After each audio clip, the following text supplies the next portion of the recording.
Good afternoon. Getting live.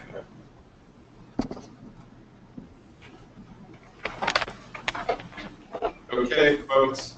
Sorry about that echo. We're trying to take care of that.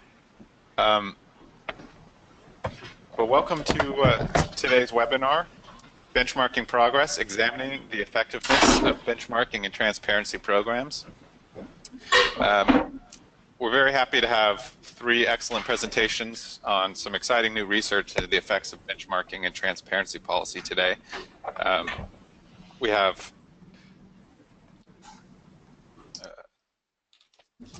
just a brief introduction by Andrew Burr from the Department of Energy and myself, Zach Hart. I'm with the Institute for Market Transformation. Then we'll be hearing from Natalie Mims and Steve Schiller from Lawrence Berkeley National Labs on their report, Benchmarking and Transparency Programs, Attributes, Impacts, and Best Practices. Then Professor David Hsu from the Massachusetts Institute of Technology will be speaking of estimating energy savings from benchmarking policies in New York cities and for other cities. And finally, Patrick Hughes from the National Electrical Manufacturers Association on their report, Benchmarking Impact Survey, Measurement Prompts Management. And then folks, we'll have a question and answer session after the presentations, roughly 20 minutes. If you could use, since there's so many of you, we won't be having an open discussion, but you can use the chat function on your little GoToWebinar dashboard and enter your questions, and we will moderate those and field them to the presenter. So that said, I'm going to hand over the microphone to Andrew Burr from Department of Energy to say a few words. Andrew? Thanks, Zach. Can you hear me all right? Yes. Hi, everyone. Thank you for joining. This is Andrew Burr with the U.S. Department of Energy's Office of Energy Efficiency and Renewable Energy. First, thanks to Zach and IMT, which is continuing to do just really nice work in this space. And just a few remarks to kick us off. The Energy Department is interested in benchmarking programs and the impacts of these programs as they've expanded nationwide in cities and states and counties, as are policymakers and researchers and many other types of organizations. The benchmarking evaluation that you're going to hear about today was actually required of DOE by the Energy Efficiency Improvement Act of 2015. It was conducted by two researchers, Natalie Mims and Steve Schiller at the Lawrence Berkeley National Laboratory, and I think they did just an outstanding job with a very complex topic. So we completed this evaluation in April, and we're just really pleased to provide a summary of our findings today.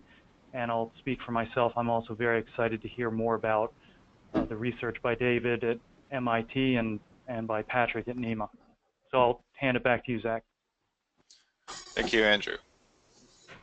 So before we begin, let me just briefly tell you a little bit about Institute for Market Transformation and benchmarking policies. Is just sort of background information before we get to the presentations.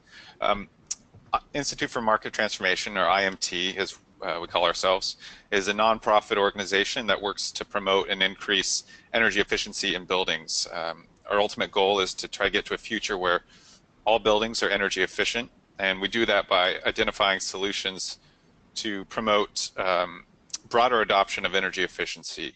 So we try to identify challenges preventing public and private markets from embracing energy efficiency at scale and create research and programs and policies that help drive deeper investment in the built environment. We focus on buildings because they are the #1 user of energy in the U.S., and particularly in cities. Buildings represent the majority of energy consumption in almost all cities that we work in. And the building sector, as you know, is kind of ripe with opportunity to reap energy savings. We work trying to promote a strategy of market transformation, which is the process of strategic market intervention, aiming to remove barriers and leverage opportunities to internalize the value of energy efficiency as a matter of standard business practice in the real estate industry. our goal, like you could say, is to create a self-sustaining energy efficiency market, and we do that by advising state and local governments, federal agencies, and industry groups, also engaging with real estate markets to integrate energy efficiency considerations into business practices. One of the areas in which we've been very active is in benchmarking and transparency policy. Essentially, one of the major problems in the energy efficiency world is that energy efficiency itself of a building is not visible to the marketplace. Although energy performance obviously is a valuable attribute of a building, it's not that easy to look at a building and tell if it's energy efficient. So that's where benchmarking and transparency policy comes into play.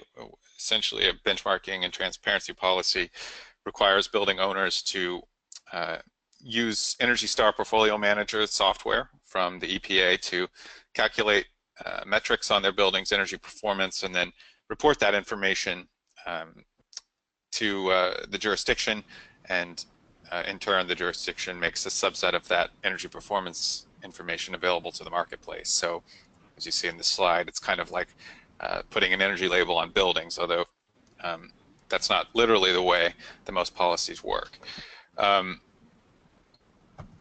This slide just quickly shows the elements of benchmarking policy. So the three major components of actually benchmarking the energy use, measuring that energy consumption, and the building owner obviously is kind of the prime audience for that. Then there's reporting that information to the jurisdiction. So policymakers and others like utility program administrators are sometimes able to access that information. And then there's the transparency component, which is making that energy performance data available to the marketplace so that buyers and tenants can evaluate a building's energy performance before making a decision on where to invest. The idea is that when you measure the performance, it improves, and when you report that performance to the marketplace, it'll accelerate the rate of improvement as there's more kind of the market is able to value energy efficient buildings, and there's more pressure to have a building that works and operates efficiently. Before we go on to our presenters, just quickly, wanted to show you this slide, which shows the benchmarking policies that are in effect, or at least have been adopted in the United States so far. We have, as you can see, many cities have passed benchmarking ordinances in the past about 7 or 8 years, including 2 states, California and Washington. The light blue states have benchmarking for their public buildings. The orange represents benchmarking policies that cover privately owned commercial buildings and multifamily buildings. And then the kind of light green color represents policies that cover public and commercial buildings, but not multifamily. Just to give you a sense of the growth and I guess the popularity of these policies, this chart here shows you that in 2008, when the first benchmarking policy was adopted, you can see the cumulative floor area covered there is less than 1 billion square feet, whereas in a relatively short time we're over 10 billion square feet covered as of 2016. The green lines there represent estimates of carbon savings, high and low, that theoretically should follow if the benchmarking policies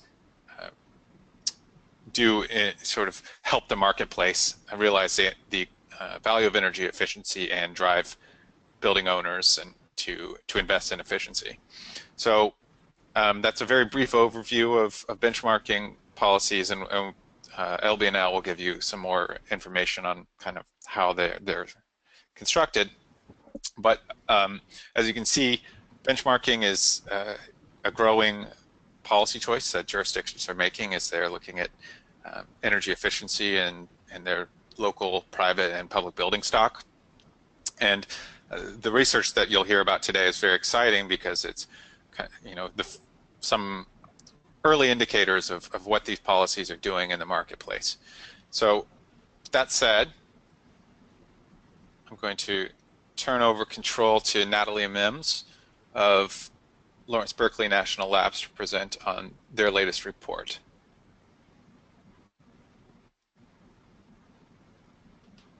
Okay, Natalie, you should be good to go. All right. I'm not certain where my advanced slide button is. I apologize. But it might be easier if you just advance them for me, if that's okay, Zach. Yeah, that's fine. Okay, sounds good. Thanks, everybody. My name's Natalie Mims. I'm with Berkeley Lab, and today my colleague Steve Schiller and I are going to be talking about our new report from Berkeley Lab, and you can see the link to it on this slide as well as a picture of the publication. And we have several slides, but we have 3 presenters on our webinar today, so we're going to move through our slides at a pretty fast pace, and we're hoping to expose you to some of the content in our report and pique your interest and maybe get you to ask some questions during the last portion of our webinar. So just quickly on this slide, the report purpose, as Andrew mentioned, it was congressionally mandated, the study was, and the focus of the report was on 24 jurisdictions as of the end of 2016 that required privately owned commercial buildings to participate in a benchmarking and transparency program.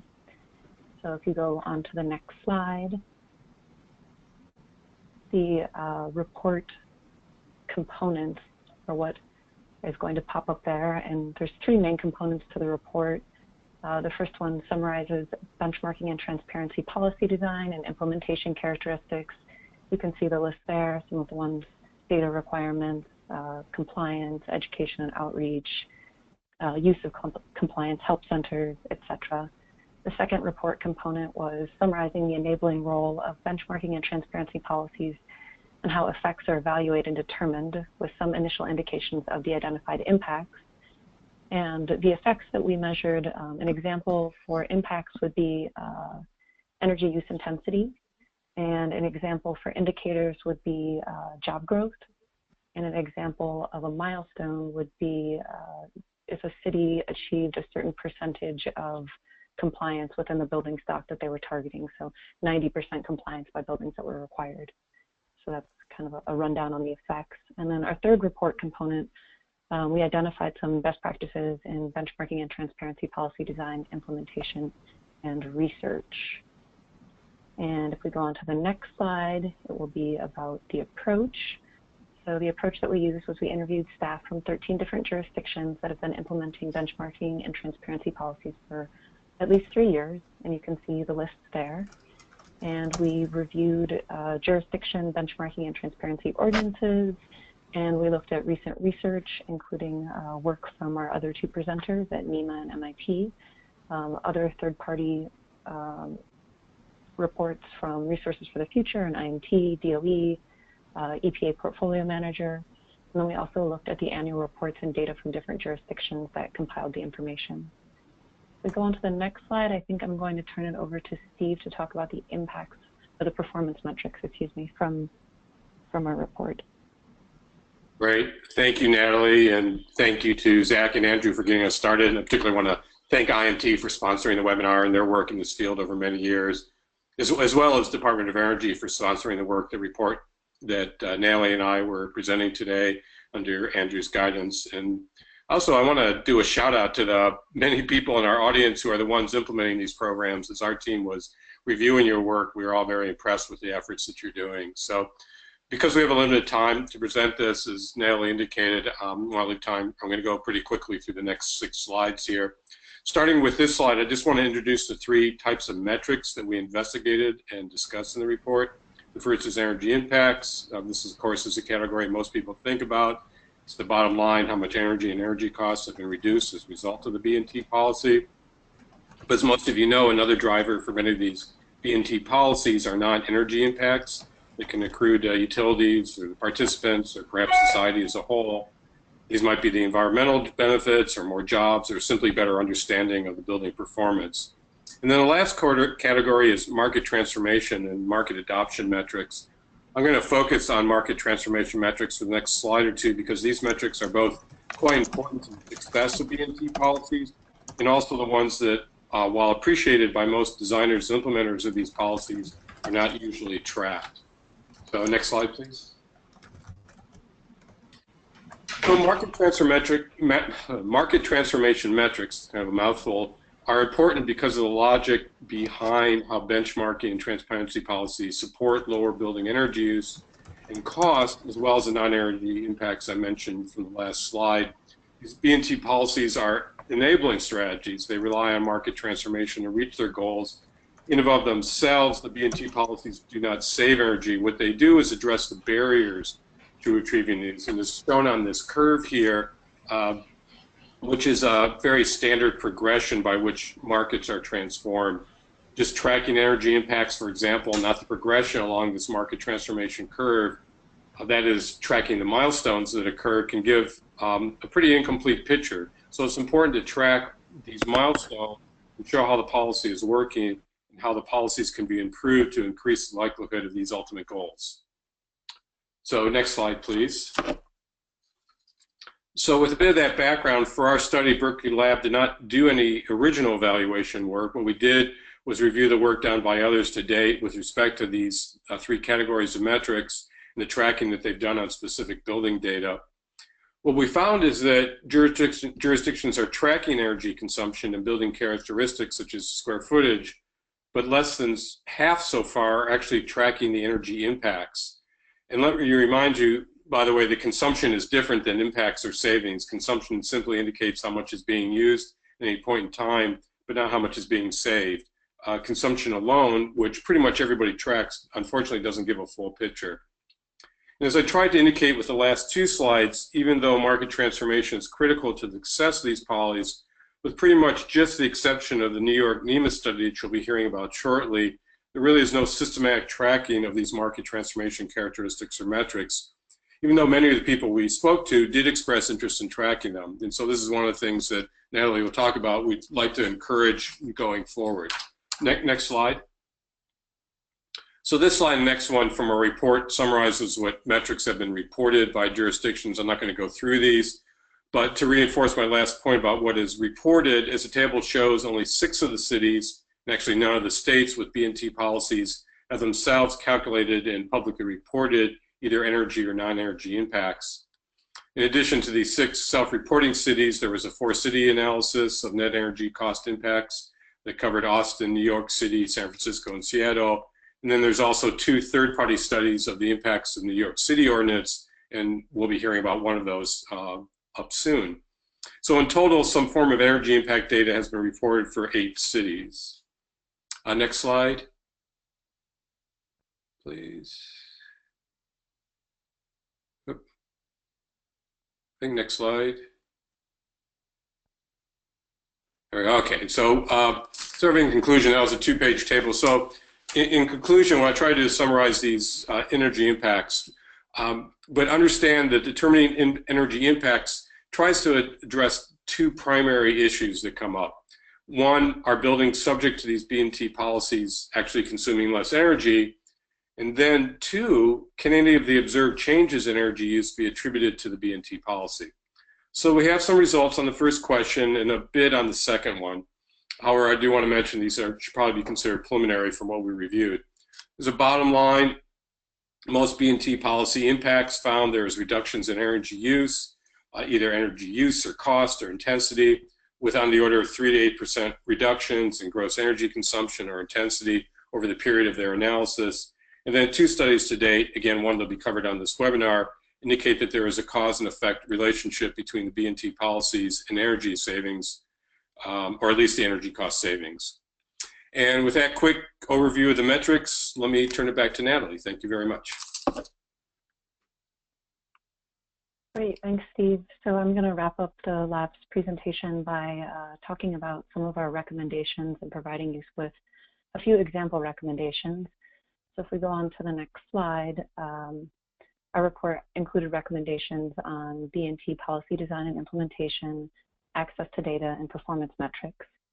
And I want to talk about two different groups of recommendations. The first one is data and data analysis.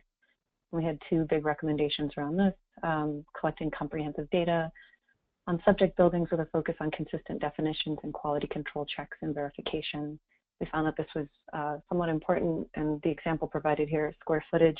When we're talking to jurisdictions, there's a lot of different ways to define square footage, whether it's usable space or the entire building or the square footage from a parcel, tax ID, or other source. It's important to make sure there's consistent use of these definitions, and that was one of our recommendations. Our second recommendation around data and data analysis was to provide publicly available data in a user-friendly way that can be used for both high-level metrics and also more granular assessments. And we found that in reviewing data, that several jurisdictions have data available on websites in Excel format, and it is pretty easy to access, but it's very challenging to see if the same building is participating in the benchmarking program over time, and it makes it challenging to be able to assess whether or not the energy impacts from one building are continuing to decline over time, or if it's just the buildings in aggregate are declining or increasing over time. So that was another recommendation that we had. We go on to the next slide. I have recommendations, some example recommendations around implementation. And the two on this slide are to provide annual reports with summary statistics of data, performance metrics, and identified areas of opportunities for improvements within each jurisdiction. And a lot of the jurisdictions are doing this, but not all the reports are being done annually. So that was one of our recommendations. And then to provide a range of support services and complementary policies at the local level. And we have a pretty big list there, online resources and how-to guides, webinars, in-person trainings, help centers, particularly with the use of volunteers, additional support during designated periods in the B&T policy implementation, right at the beginning when people are confused, and then also at the time when compliance reports or compliance data are due. And then finally, considering the creation of a national or regional help desk to encourage data consistency and reduce implementation costs. And if we go on to our next slide, it's my last example recommendation on implementation, which is to support high levels of compliance by measuring compliance every year by building type, and also collecting data on barriers to compliance and then developing strategies to overcome those barriers. And then if we flip through, this is just a quick advertisement for technical assistance. The lab does technical assistance on a variety of different topics. So if you're interested in that, if you go to the next slide, it has Steve and I's contact information. We're more than happy to talk to you about that. And if you have any questions, we will be on the line at the end of the call. Thanks, Zach. Thanks, Natalie and Stephen. David? Hi. Zach, can you give me control of the mouse? I just did. So, great. Okay. I will do my best, and if it doesn't work, then I'll ask you guys to advance the slides if that's okay. Yeah, that sounds good. So I just want to start by saying this is a project we've been working on for a while, actually. It's kind of very heartening to see how much work has been done in benchmarking. We've been working on it for probably 5 or 6 years now, and my group, Ting Meng, has gone on to become a professor at China Agricultural University in Beijing. We started working at UPenn together.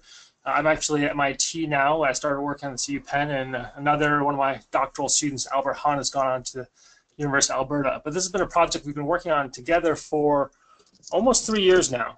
And if you don't mind advancing the slide, Zach, sorry. So the reason why we worked on this project, I just want to give you a little bit of background story. I'm going to race through, hopefully not too much, but the slides are rather text heavy because we really wanted to use this project to really prove the question of how much energy has been saved by benchmarking. And this question is really important to us because we think it's really important as we advocate for new laws. The growth in benchmarking cities has been fairly incredible, but I think it's always a testament to IMT and DOE's efforts, how many more cities are interested in passing these laws.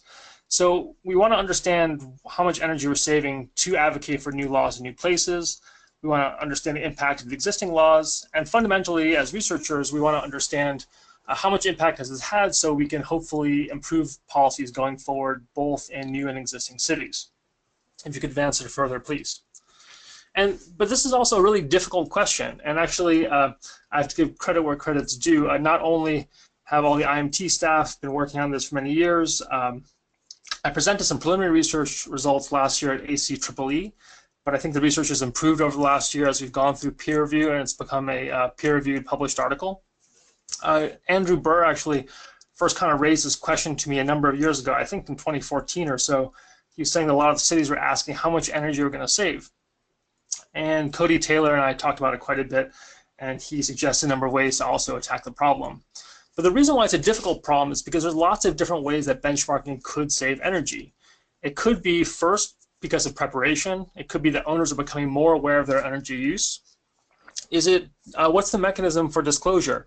Is it because of market pressure or public pressure? Is it really from tenants, or is it from owners feeling pressure themselves? Or is it because people are actively in the market?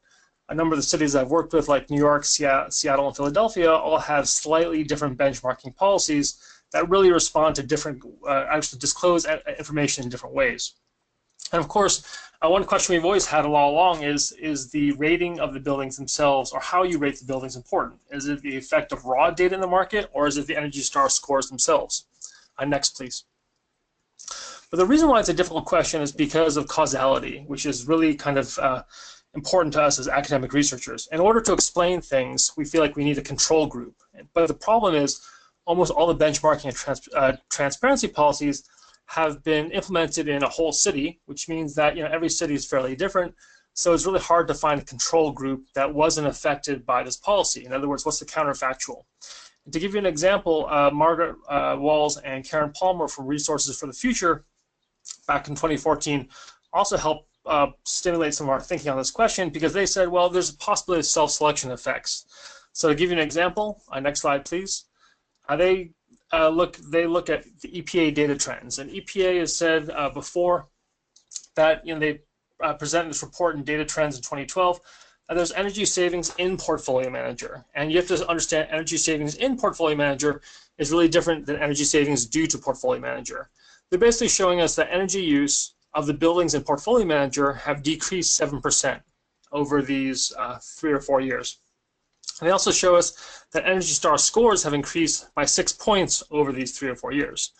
But of course, we could tell lots of different counterfactual stories about why this might be true. It could be that the population of energy buildings in Portfolio Manager has changed over time. It could be we could tell a story about a Great Recession happening from 2008 to 2011. Maybe that's why energy use has gone down. So Walls and Palmer, I think, rightfully actually question this as a result. Next slide, please. And I think they really draw a question, is this trend real? Are these numbers real? If you can't account for self-selection, then you really can't say that the savings are due to benchmark and transparency yet, which is why we tackled the question in a different way. Next slide, please. So we want to really establish a rigorous causal estimate for energy savings. We want to find a control group. And the way we did this is to use the fact that a lot of cities, in New York in particular, staged their policy implementation. And by staging their policy implementation, they treated different groups of buildings at different times. We can use that as kind of a natural experiment and compare these buildings at all these different stages to see how much energy consumption drops among similar groups of buildings at every stage of policy implementation. The important thing I want to emphasize is that actually this can be used in almost all the cities that have implemented benchmarking and transparency up till now, because almost all of them followed stage policy implementation under the recommendation of groups like IMT and DOE. Next, please. So I'll just say that we use the difference in difference method. It's a econometric or statistical method that allows us to calculate the average treatment effect. I'll actually show you some of these bullet points, so I'll just go ahead quickly. Next slide, please. So the key visualization is this 2x2 matrix. And the important thing is it's just this 2x2 matrix where we have this 0 and 1, 0 and 0. And all that means is that you had a treatment group that you could observe before and after the policy. You have a control group that you can observe before and after the policy. The crucial difference is that the treatment group at first is not subject to the policy, and then it is subject to the policy. So the strong assumption here is that if the policy had been implemented, the treatment group would look like the control group. Next slide, please. So the really key things you want to look at are the groups that have the kind of blue control zeros, or they actually could be a constant control like a policy, and the treatment group, which is this one, and then you get this econometric specification at the bottom. Next slide, please. So the key policy, staged policy implementation, which I think applies to many of the cities that have implemented this law, is that in New York, in 2009, they passed the law. They started benchmarking public buildings. Next. And the important thing is in 2009, they gathered the information, but they did not disclose the public building data, which means that you can really start to discriminate what the effect of these buildings gathering the data is, but they're not actually necessarily subject to public pressure yet at this point. Next, please. In 2011 is the first time they disclosed the public building data, and then they actually gather but do not disclose the commercial building data. Next, please. In 2012 is the first time they disclosed commercial building data. Next, please. And then they actually continued gathering and disclosing commercial data. And then 2013, 2014, they continue to gather and disclose building data. So you can see as this policy, parts of the policy roll in year after year, we always have a control group, always a treatment group in these years where you can see if they've been treated differently, which is public buildings versus private buildings and so on. Next, please. And this is to give credit to Cody Taylor. Cody Taylor really suggested a number of ways to think about mechanisms by which this disclosure policy might work. It could be the preparation of energy information, this first box labeled N. It could be disclosing the energy information, labeled I. It could be disclosing EnergyStar scores, labeled S. This all affects building owners, the market, and potential tenants and buyers, and this hopefully affects building energy use at the end. Next, please. So just to give you a sense of how we identify these treatment control groups, we had this 4 years of panel data. We actually identified 261 commercial office buildings. The key thing about these buildings is that they're first privately benchmarked, and then they publicly disclose both their energy data and their EnergyStar data. Next, please. Our first control group was actually a group of 75 public or city office buildings. And if you talk to New York City staff, they'll tell you that actually the New York City buildings are managed quite similarly to private buildings, and they're actually often bought and sold into the public portfolio. So in a lot of ways, these are mostly Class B office buildings, but they're pretty similar to the private buildings we looked at. And we did a lot of statistical tests to make sure that we thought they were similar enough to compare. Next, please. And we looked at a second control group, which is 39 other commercial buildings, which for various reasons reported energy data, but didn't have EnergyStar scores. Next, please. So you can play with all these different effects and these treatment control groups. You get all these effects. You kind of take your statistical equation, apply it to the data, and you can kind of distinguish these little effects from the control and treatment groups because certain policies only apply at certain times to different groups. And I'll show you the results in a second. Next slide, please. Just to highlight what these statistical results mean, I'm sorry, I think they got squeezed a little bit at the bottom. The statistical results, these are kind of standard social science results where you have a coefficient. This is actually modeling the log energy use intensity of the buildings. You have a standard error based on cluster errors. You have a p-value, and what I'll really just point out to you is the important lines are the red lines. The red lines are the ones where you have both disclosure and multiplied times a given year, which means that because you have these buildings measured over 4 years, you can start to see the changes in groups of buildings year over year. So what disclosure X 2012 means is that in the first year of commercial public disclosure of buildings, you actually don't get a statistically significant effect. That 0.02 basically means it looks like a 2% increase, but it's not statistically significant. The important thing is that disclosure in 2013, you actually have a 6% decrease, which is 3 years after the policy is implemented, and that's weakly significant. And disclosure X 2014 means that you actually have a 14% decrease in EUI in the 4th year of the policy, and that's actually strongly significant. That's for the results of energy data and EnergyStar scores. Next slide, please. And if you look at the next slide, you actually look at the results just for EnergyStar scores. Because we have 2 different control groups, we can't necessarily distinguish the effects of raw energy data and EnergyStar scores. We can only do this based on the stage policy implementation. But again, you see the results seem to be roughly the same, which means that in the 3rd year of the policy, which is EnergyStar scores, and in 2013, you have about a 9% decrease in energy use, and EnergyStar scores in 2014, you have about a 13% decrease in energy use. And so all the results seem to indicate in the 3rd year of benchmarking and transparency some combination of energy data and EnergyStar scores give you about a 9% decrease in the third year and about a 13 to 14% decrease in the fourth year. Next slide, please. I've been speaking fairly quickly, but I want to emphasize that this method of analysis is actually important for two reasons. You can replicate this in most of the cities that are already doing benchmarking because they sequentially introduce their policies. Next, please. Next, please. Sorry. These just summarize what I just said. Next, please.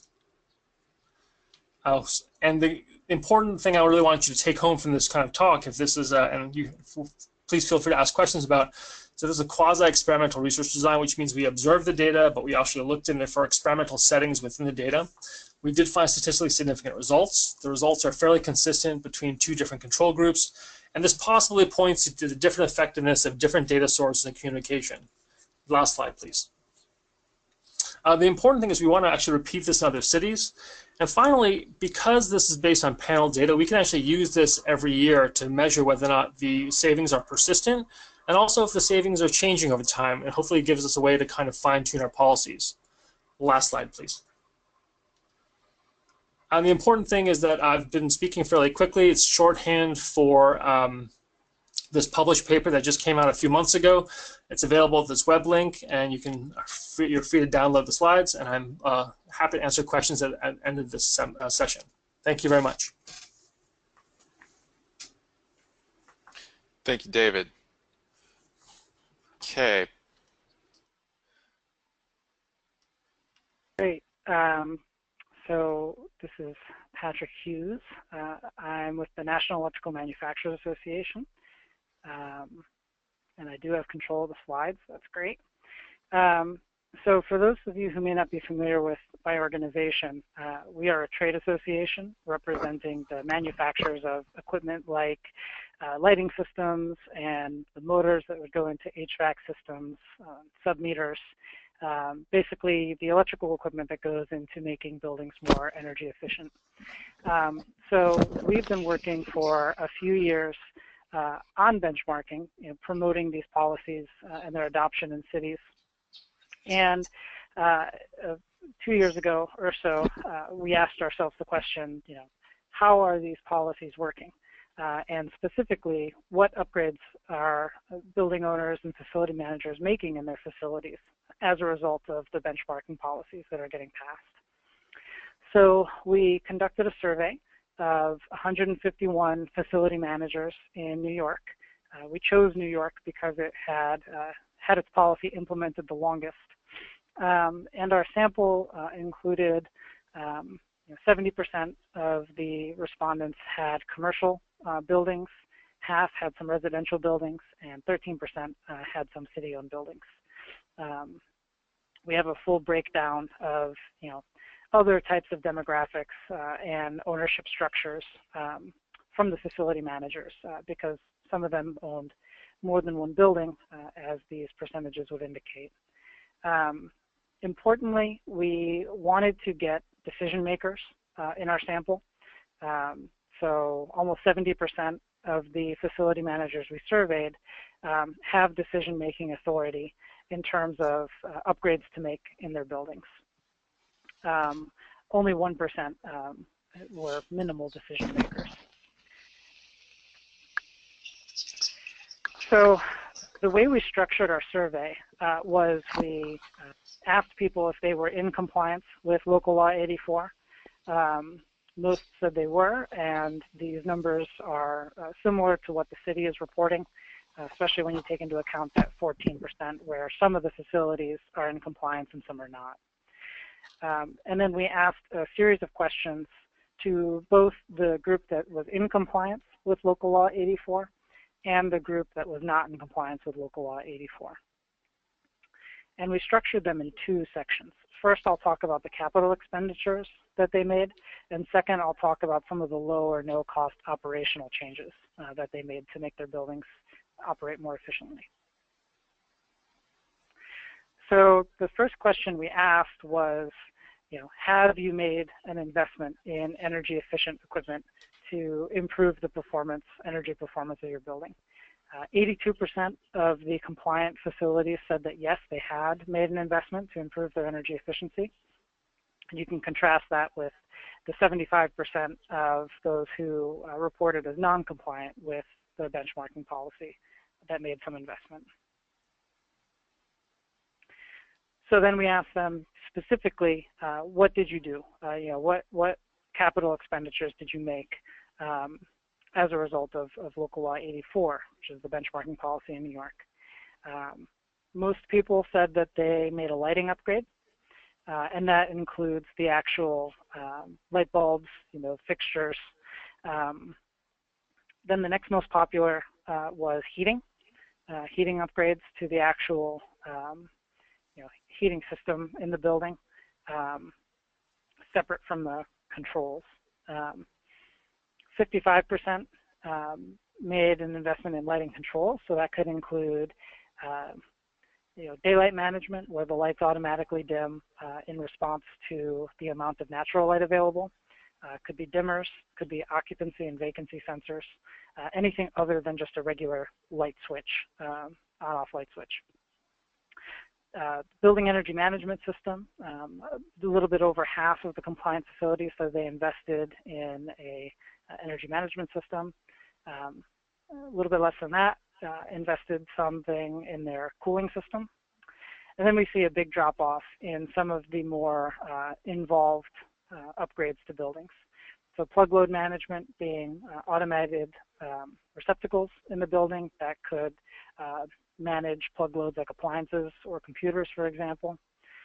Daylighting, this would be actual envelope improvements to bring more natural light into the building. And then building envelope too, obviously this one is disruptive to tenants, a little bit more expensive. So naturally we would see fewer of the facility managers making those types of improvements to upgrade the efficiency of their facilities.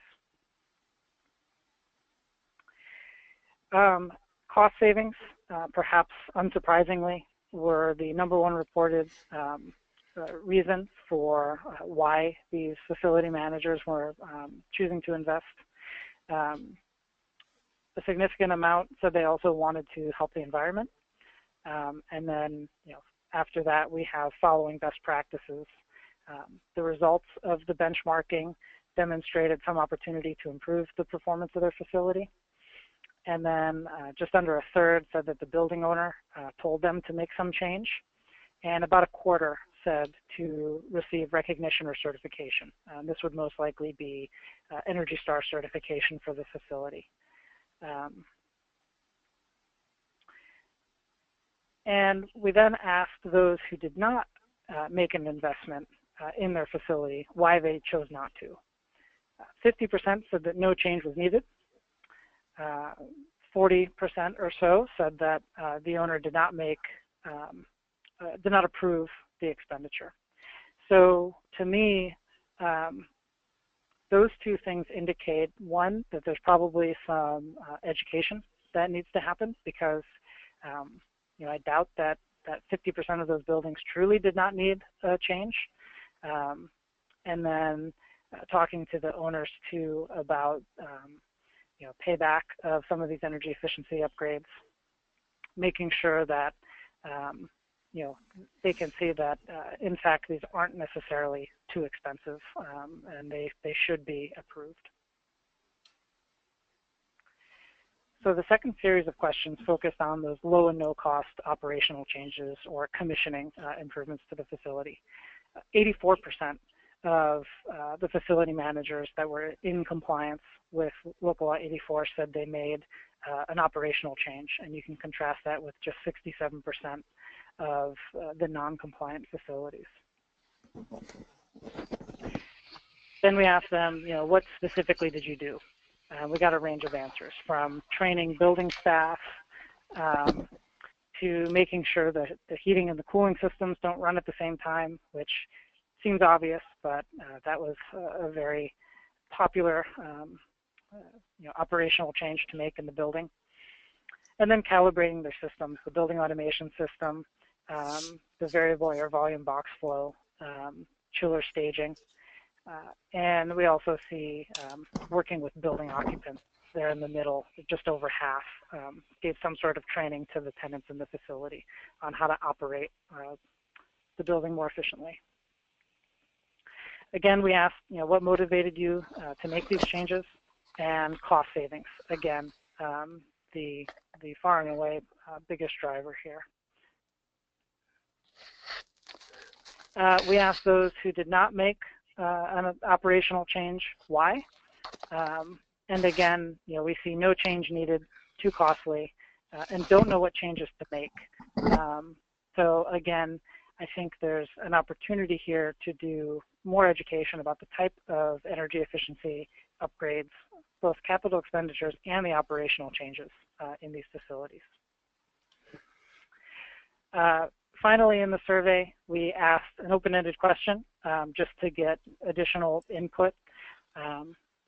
Of the responses, about half were positive in nature, and only 8% were neutral, or I'm sorry, 8% were negative, and then the remainder were neutral.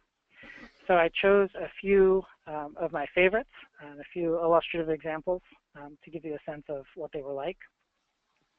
Obviously, we were motivated to make changes, is what the policymakers that are enacting these benchmarking policies are hoping to achieve. Always interested in hearing about, sorry, just had a pop up here.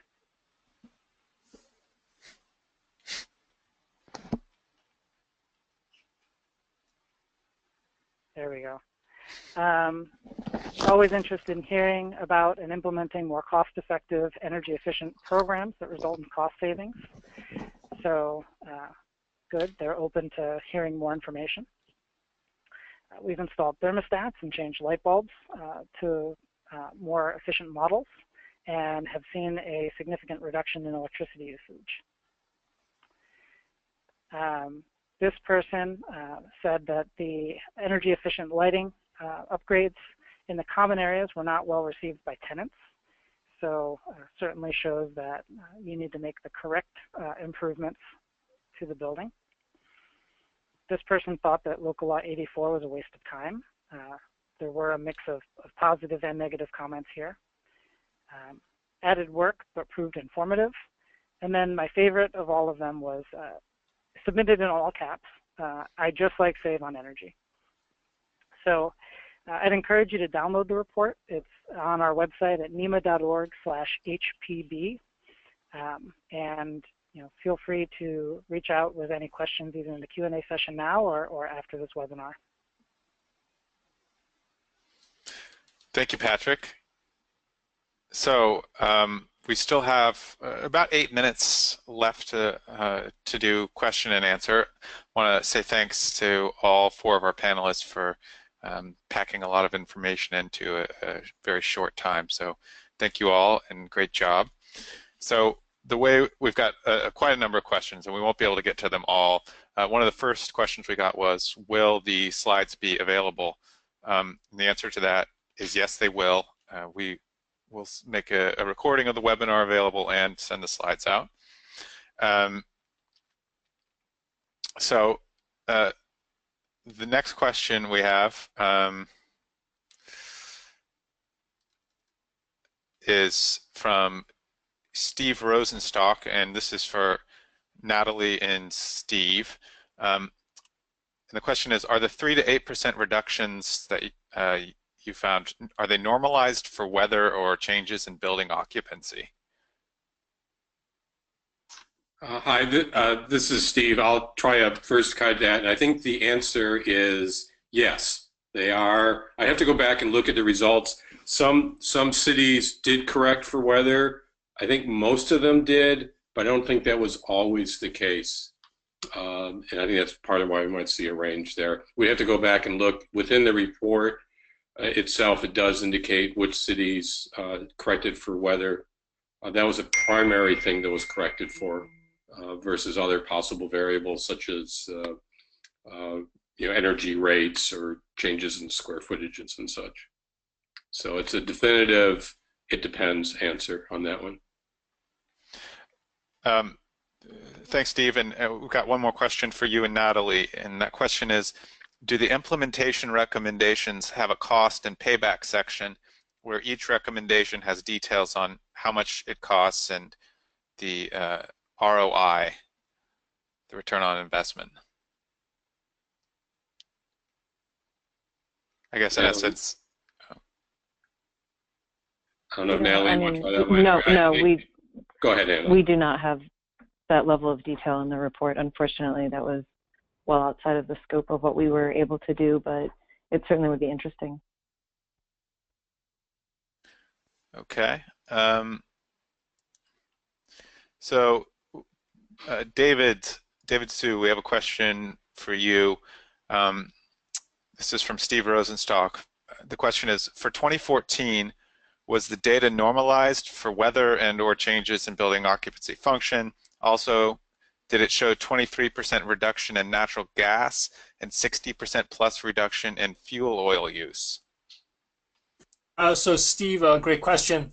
The way that we did this in this report was that the assumption is that the treatment and control groups both respond to the weather similarly. EnergyStar scores themselves include weather normalized data, but the assumption is that all the weather across New York City, across these treatment and control group buildings would be the same.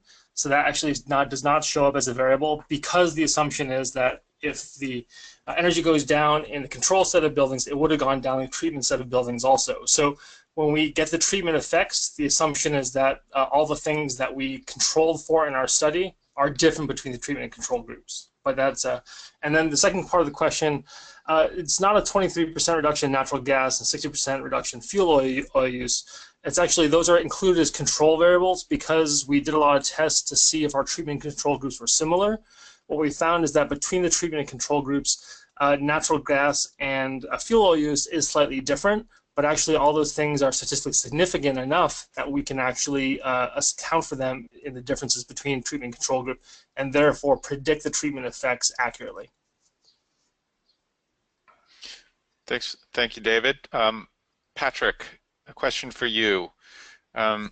This is from Marshall Dewar-Balkand. Are non-compliant facilities subject to the law but not compliant, or are they just not covered by local law 84? So we had a series of screening questions at the beginning to rule out facility managers that would not be subject to the law. You know, we asked, for example, facility size, facility type, things like that. So the people who were reporting to be non-compliant are subject to local law 84, and so they should be reporting if they answered those screening questions honestly.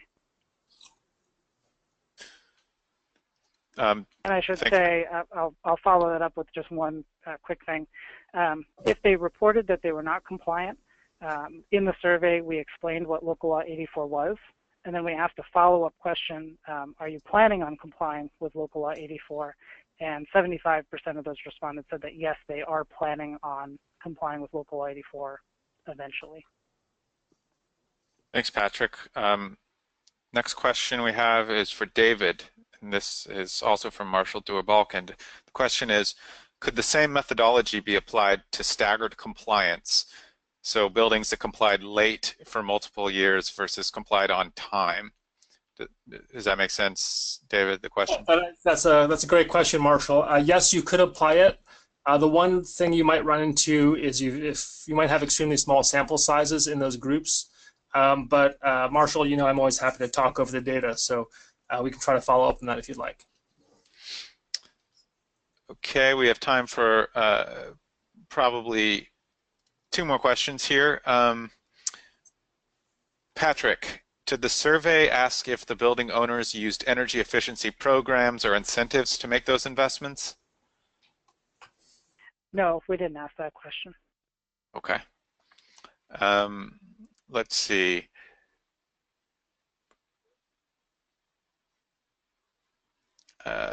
One more question here. This will be for Natalie and Steve.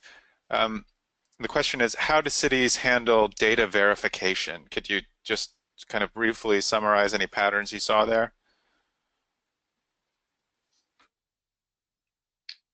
Natalie, do you have any, I can probably respond some general comments on that. Natalie, do you recall any specifics from our survey work? Let's see, off the top of my head, I know that there were some specific examples, but I'm not recalling them right at this moment. I know there was a pretty broad range of how cities were verifying data, but I could definitely follow up with whoever that is with a better response. I think in our report we pull out an example, and I want to say Seattle, that, but I could be wrong about that, that had a specific verification regimen. But like Natalie, I don't remember the specifics. It was quite a range where there was, I think in some cases, like in that example of whether Seattle or perhaps Chicago, New York, that had a protocol. Others took what came in. And verification is one of the issues that we have noted that, you know, among other things, definitions that people use. For example, something as straightforward as square footage.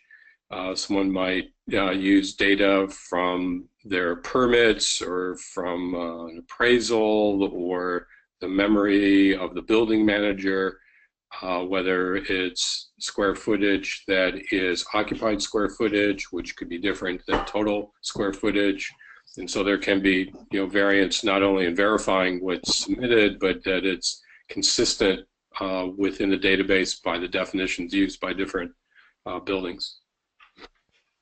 And I will just add to that that IMT keeps a website called buildingrating.org where we track information about all the different benchmarking and transparency policies that have been adopted. So we have descriptions of the data verification requirements of all these policies on buildingrating.org, which is a pretty good resource for people who have questions about kind of policy and programmatic design for these benchmarking ordinances.